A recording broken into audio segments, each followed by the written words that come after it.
Well, today's program is a collaboration between two big universities, National University and UC San Diego. The event is designed to pull together two different populations of students and community members to learn more about a social movement that transformed America in very fundamental ways.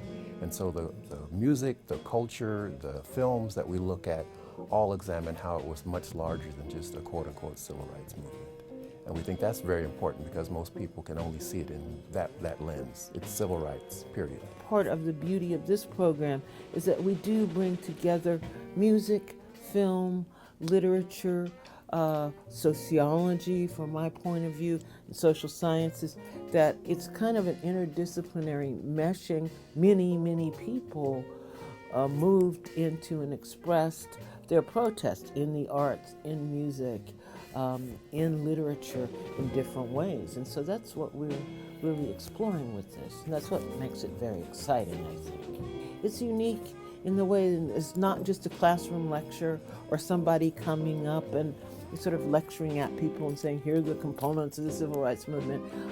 It's a performance combined with lecture, combined with film, and we hope that that will be a way to convey the messages that we have. I think a lot of folks don't think of jazz immediately when they think of music of the civil rights era, but I mean, if you look at the civil rights movement, the long civil rights movement, jazz musicians were involved in the 20s and 30s. Billie Holiday singing Strange Fruit in the 30s.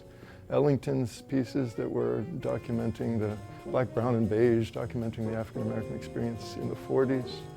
I think jazz musicians in a lot of ways were a generation ahead of the sort of the pivotal moment in civil rights, the late 50s and through the 60s. But jazz musicians were already fighting these struggles and bringing these issues to the awareness of the general American population. It's a story that needs to be, retold and investigated from a lot of different vantage points. Bringing it to people's awareness in a very live, visceral sense that music can do, and image and other arts, is really important in this day and age.